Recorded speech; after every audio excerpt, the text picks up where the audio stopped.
बिस्मिल्लाहिर्रहमानिर्रहीम। अस्सलामु अलैकुम। अज़ीज़ तालिबात, उम्मीद करती हूँ आप सब खैरियत से होंगे। अल्हम्दुलिल्लाह मैं भी अल्लाह के फ़ज़ल करम से खैरियत से हूँ। जी प्यारे बच्चों, आप जानते हैं कि साबिक़ा सबक में आपने रिश्तों से मुंसलिका कुछ सरगर्मियाँ हल की थी। इसी तरह आज भी हम रिश्तों के मुतालिक एक सरगर्मी हल करेंगे। आप देख सकते हैं सफ़ा नंबर 10 पर मौजूद आपको एक कॉलम दिखाई दे रहा है जिसमें मुख्तलिफ़ रिश्तों के अल्फाज लिखे गए हैं। और आज का हमारा काम यही है कि हमने मुज़क्कर और मुअन्नस के अल्फाज को इनकी रिश्तों की मुनासबत से एक दूसरे से मिलाना है। जी, अब आपने मुझे बताना है कि आपके जो अब्बू हैं उनकी बीवी कौन है, या आप कह सकते हैं कि आपके जैसे अब्बू हैं तो इसी तरह जो आपकी वालदा हैं आप उन्हें क्या कहते हैं।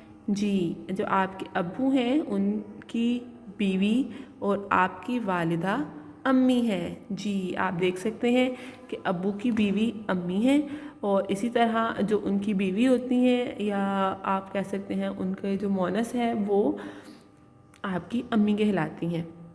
ठीक है अज़ीज़ तालिबात, आपने इसी तरह मुज़क्कर और मुअन्नस को मिलाना है। मुज़क्कर किसे कहते हैं? मुज़क्कर कहते हैं मर्द को और मुअन्नस कहते हैं औरत को। तो हमने जिन्स के हवाले से देखना है कि मुज़क्कर के अल्फाज कौन से हैं और मुअन्नस के। अब आप देख सकते हैं अब्बू के नीचे क्या है? ताया, ते अलिफ ता, ये अलिफ या, ताया। हमने पढ़ा था कि अब्बू के जो बड़े भाई हैं उनको हम ताया कहते हैं। तो ताया तो अब्बू के बड़े भाई को कहते हैं, तो जो हमारे ताया हैं उनकी बीवी को क्या कहते हैं? जी, उनकी बीवी को हम ताई कहते हैं। क्या कहते हैं? ताई। इसी तरह हमारे जो दादा हैं उनकी बीवी जो हैं वो हमारी क्या लगती हैं? दादा। दादा किन्हें कहते हैं? अब्बू के अब्बू को। ठीक है, अब्बू के अब्बू को दादा कहते हैं। तो दादा की जो बीवी हैं वो हमारी दादी लगती हैं। क्या लगती हैं? दादी। जी प्यारे बच्चों, आपने इनको याद रखना है। ठीक है, इसी तरह खालू, खैलिफ खा लाम वालू, खालू किसे कहते हैं? जी, आपकी जो अम्मी हैं, अम्मी की जो बहन है वो हमारी खाला लगती हैं। तो जो खाला के शोहर हैं वो हमारे खालू लगते हैं। ठीक है, खाला के जो शोहर होंगे वो हमारे खालू लगेंगे क्योंकि हमारी अम्मी की जो बहन है वो हमारी खाला लगती हैं।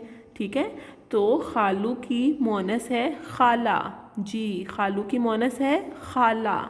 इसी तरह चचा, चचा किसे कहते हैं? जी, अब्बू के छोटे भाई को चचा कहते हैं। तो अब्बू के जो छोटे भाई हैं वो चचा हैं और चचा की बीवी हमारी चच्ची लगती हैं। जी, चचा की बीवी हमारी चच्ची लगती हैं। इसी तरह नून अलिफ ना, नून अलिफ ना नाना, नाना किसे कहते हैं? नाना कहते हैं अम्मी के अब्बू को।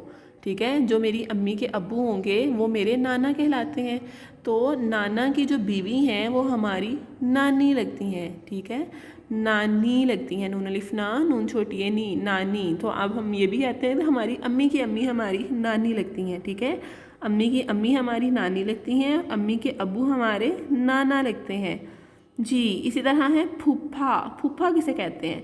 बेटा फूफा कहते हैं अपने फूफो के खावन को, यानी मेरे अब्बू के मेरे अब्बू की जो बहन है वो मेरी फूफी लगती हैं, तो उनके जो खावन हैं वो मेरे फूफा लगते हैं। ठीक है, तो इसी तरह अब्बू की बहन जो हमारी फूफी हैं और उनके खावन हमारे फूफा हैं।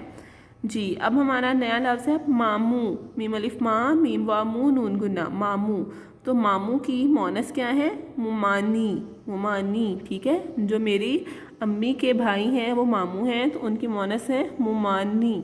जी बेटा, अब हम अगेन दोबारा एक दफ़ा से इसकी मशक कर लेते हैं। अब्बू की मुअन्नस क्या है? अम्मी। ताया की मुअन्नस है ताई। दादा की मुअन्नस है दादी। खालू की मुअन्नस है खाला। और चचा की मुअन्नस है चच्ची। नाना की मुअन्नस नानी। फूफा की मुअन्नस फूफी। मामू की मुअन्नस मुमानी। जी, अब आपने यही काम करना है, यानी कि रिश्तों की मुनासबत से मुज़क्कर को दुरुस्त मुअन्नस से मिलाना है। उम्मीद करती हूँ आप ये काम बहुत अच्छे तरीके से करेंगे। अपना सब ख्याल रखिए। अल्लाह हाफिज़।